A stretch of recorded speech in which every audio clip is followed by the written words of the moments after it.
Hello friends, today we are going to start a topic, human eye. Human eye, everybody knows about it. The human eye, I will compare it with the camera. The human eye, what is the function of human eye?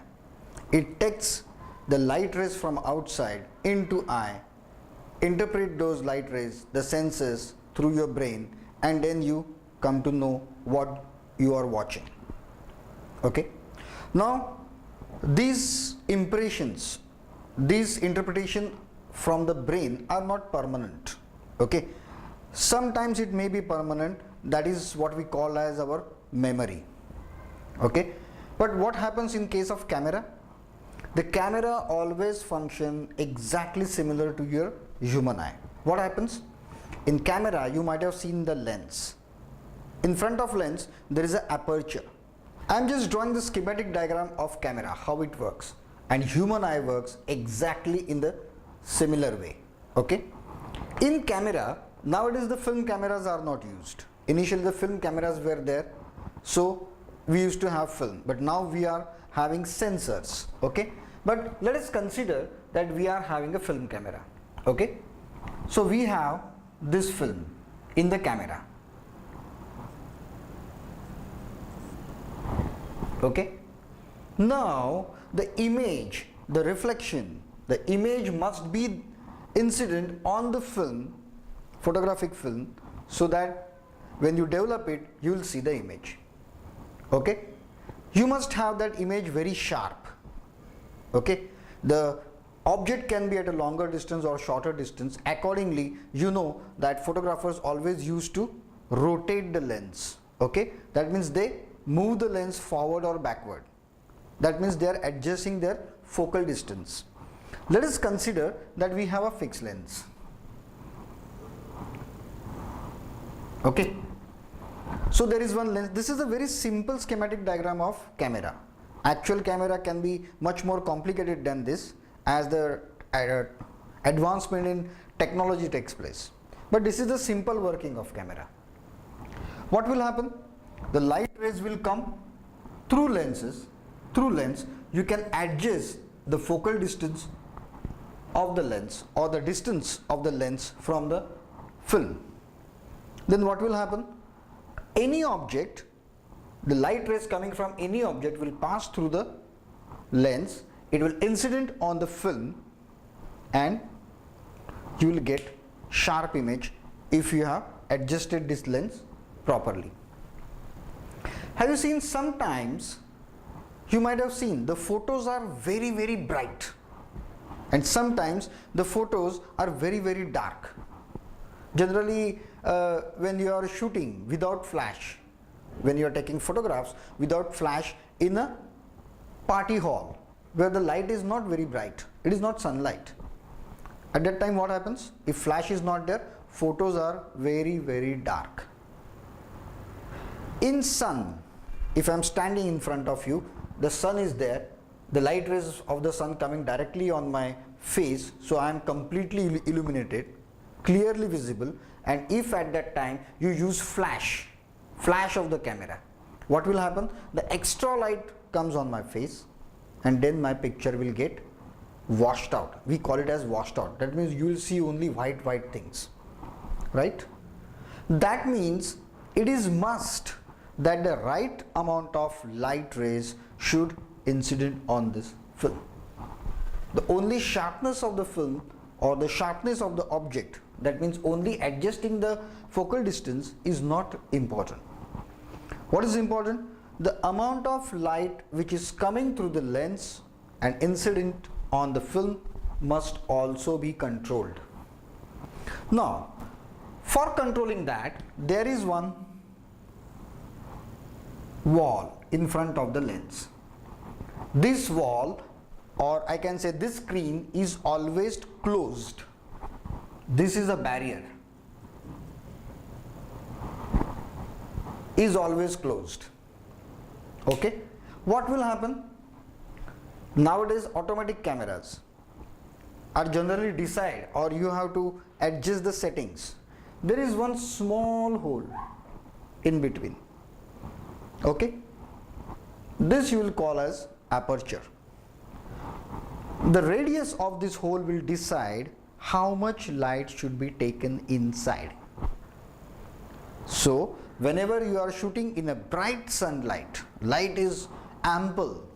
At that time you don't need a lot of light rays to come inside to get a sharper and clear and appropriate image on your film.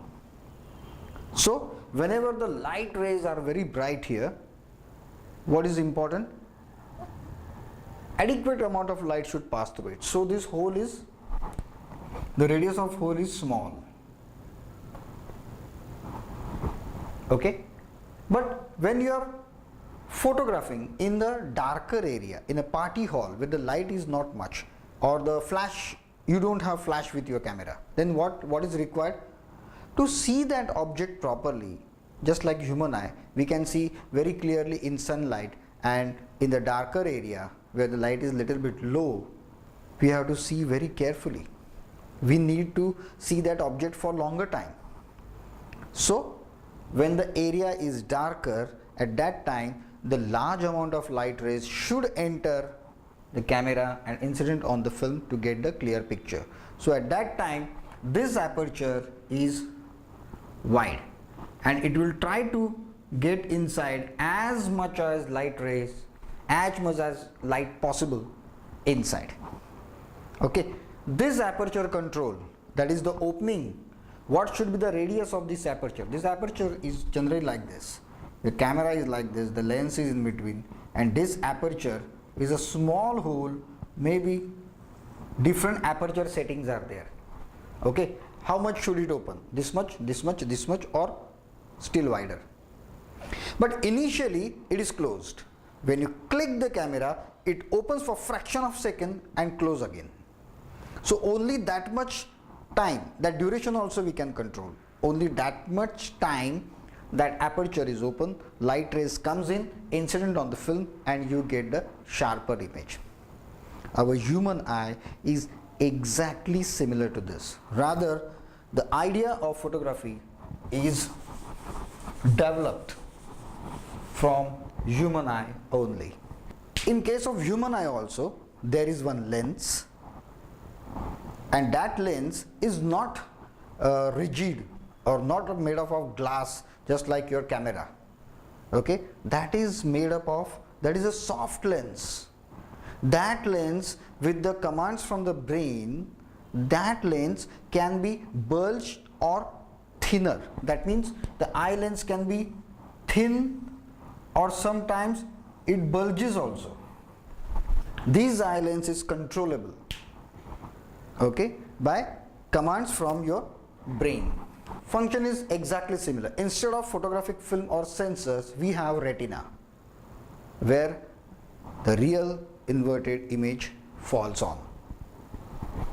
And then by brain nerves or the eye nerves, the signals are given to brain. The brain interprets those signals and then you sense what you are watching. Now this is happening in fraction of seconds, in nanoseconds, so that you always see real time. Real time means as and when it is happening. Okay, the reactions are so fast. So can you see that whenever you are standing in front of sun, your eyes get closed, and when you are in dark, we open up our eyes. What happens?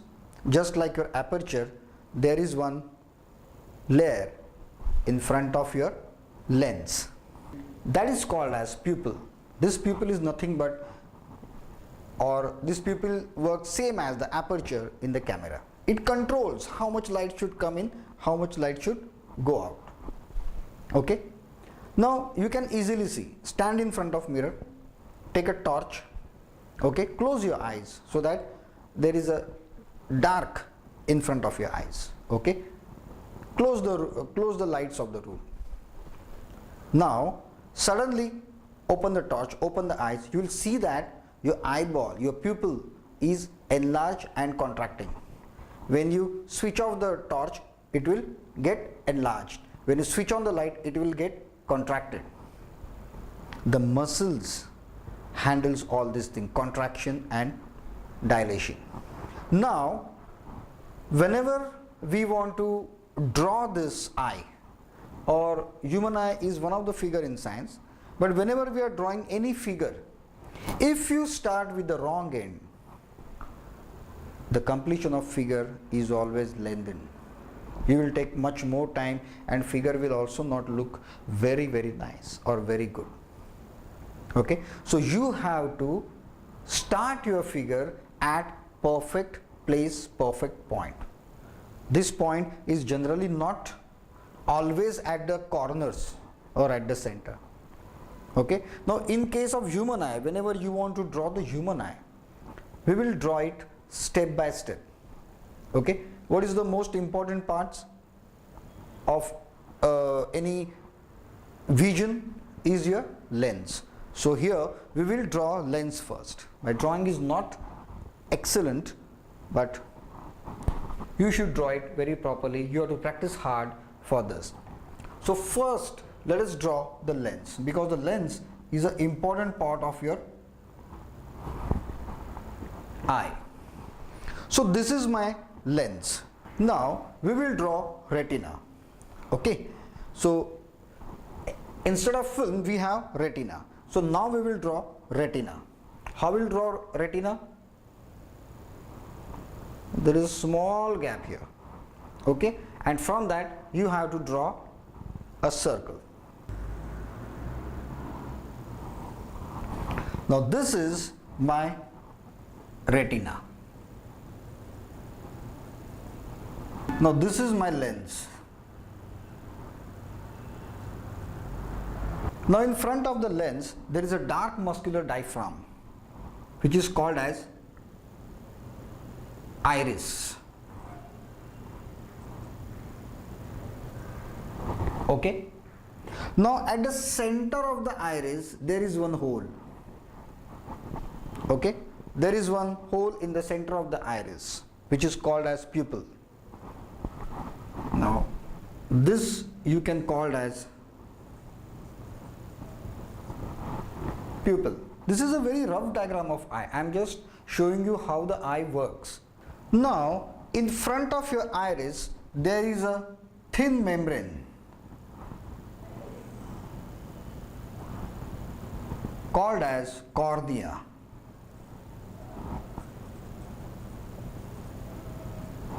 This will be called as cornea. So the maximum lights, when it incident here, maximum refraction takes place by this cornea.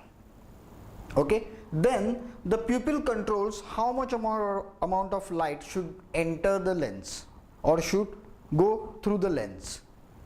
This is controlled by the muscles, so the enlargement or the dilation is always possible in this case.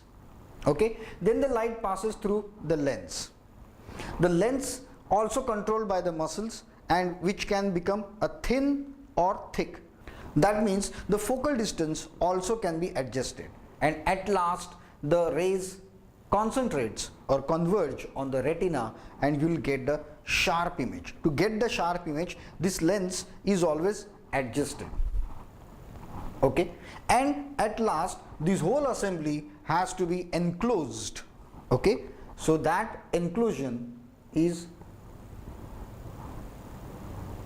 here. So ultimately that will be your human eye. Here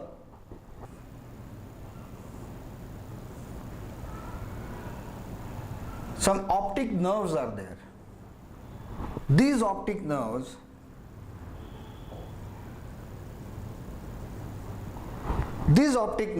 passes signal to your brain.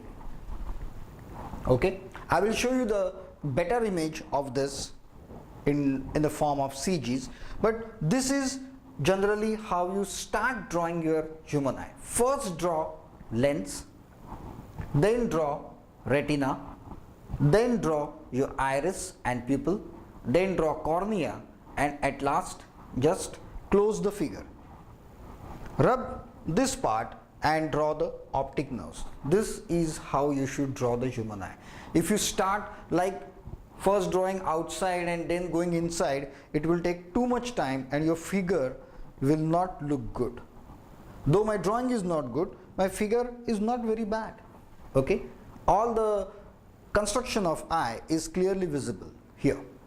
Okay, now this iris may have different colors. You might have seen some people have the blue eyes, some have the golden eyes, some have the gray eyes, black eyes. So the color of this iris depend on the people, or majorly depend on the genes. Now these parts are not floating. This part is not floating. Those are attached to this retina and whole assembly by the ciliary muscles. So these are attached by the muscles here somewhere.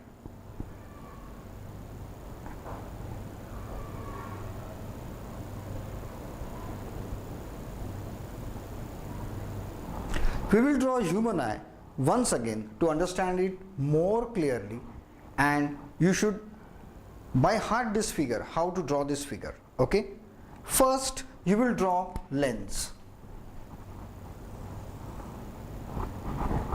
First you will draw lens. The second you will draw retina. Retina, there is a very small gap here, and then just draw a complete circle. Okay, again my drawing is not very good. I am going to show you by CGs also, but this is how you should draw this. There is an iris in front of your lens. So now these lenses, I told you, those are attached by the muscles. Now this is an iris. Okay, and all these things are lens, and these are attached by muscles. I have shown these iris little bit thicker. Now there is a small opening in the iris at the center of the iris. This is iris. This small opening is called as pupil. This is called as retina. At the center of retina, there is one portion which is called as the macula.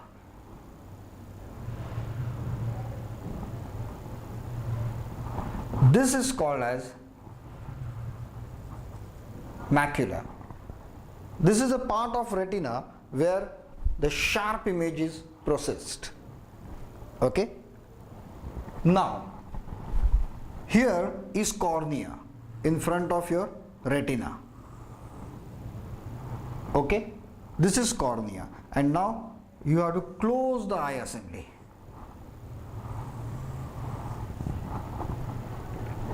Got it? I am drawing this by shaded lines. This is my cornea. This is my lens. This is my retina, and a small opening here is called as pupil. This is retina, this is macula, and now everything is attached with the nerve brains.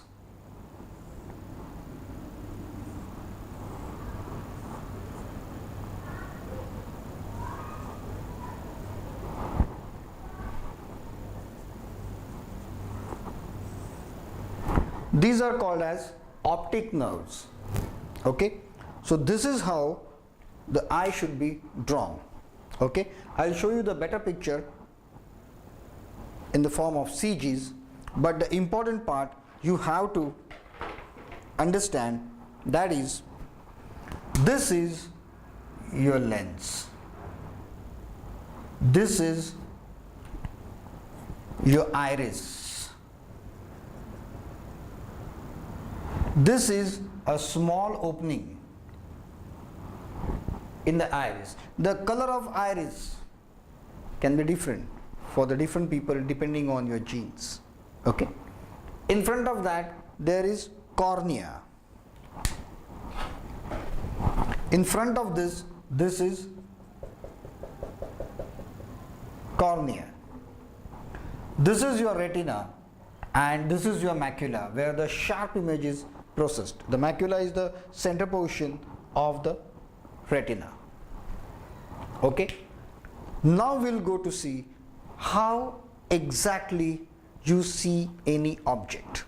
Okay. How this eye works, that we are going to see.